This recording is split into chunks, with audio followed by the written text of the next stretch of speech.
Good morning मंडळी. चला तर आपण जाऊया एका देवस्थानी तुळजापूरला.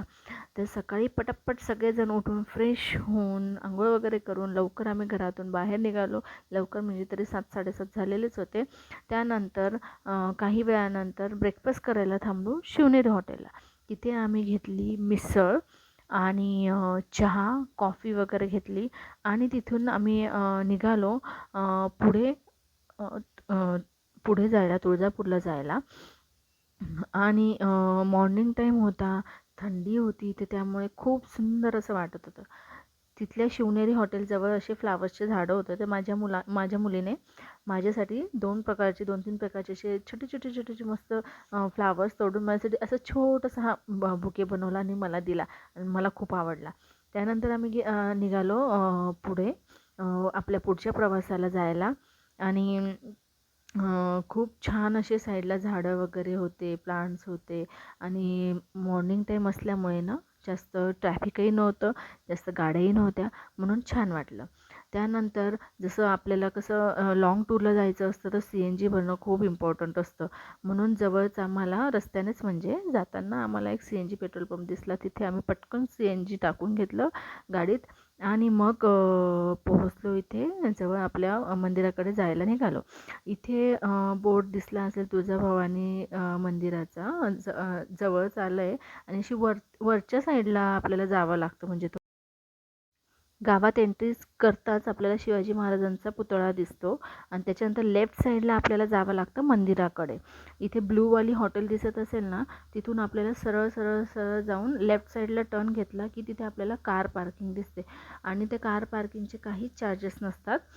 ती फ्री ऑफ कॉस्ट आहे. इथून आपण जाऊ आता राईट साईडला की जिथे मंदिराच्या जवळच एकदम आपल्याला म्हणजे पार्किंग मिळून जाते. कारण एवढं काही गर्दी नव्हती, काहीच नव्हतं. आता कोणी एवढं जात नाही आहे, म्हणून इझिली कार पार्किंग आम्हाला मिळाली. तिथे आम्ही कार पार्क केली आणि मग आम्ही गेलो मंदिराकडे जायला निघालो. आणि तिथे छान छान असे स्टॉल्स होते.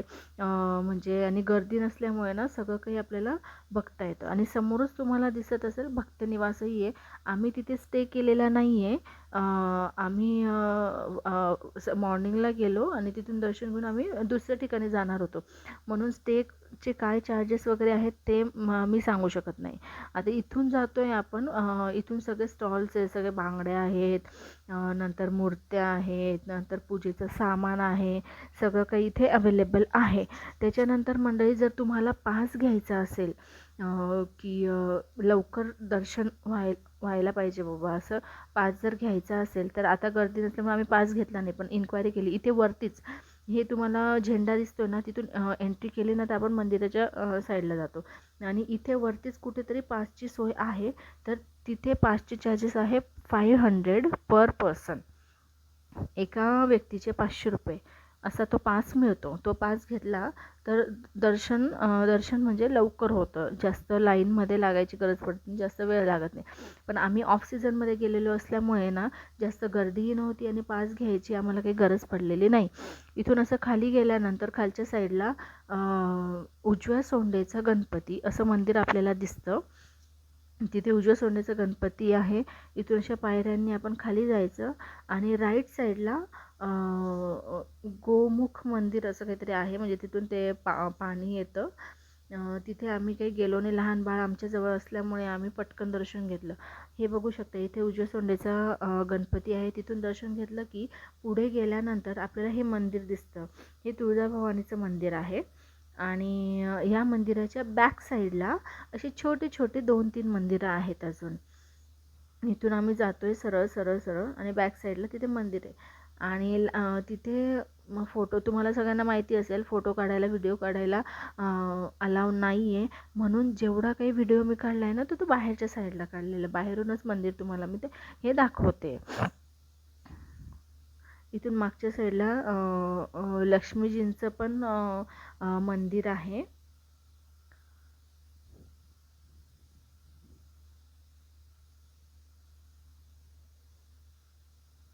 हे बघा तुम्ही बघू शकतात, हे एक मंदिर आहे. याच्या साईडला पण एक मंदिर आहे, श्री लक्ष्मी नरसिंह मंदिर आहे हे. आणि त्याच्या साईडला अजून एक मंदिर होतं. आणि ही आहे आपली तुळजाभवानी.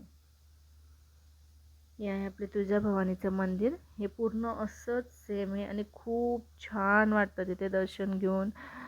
गर्दी नसल्यामुळे दर्शनही छान झालं. तुम्हाला हा ब्लॉग आवडला असेल तर लाईक करा.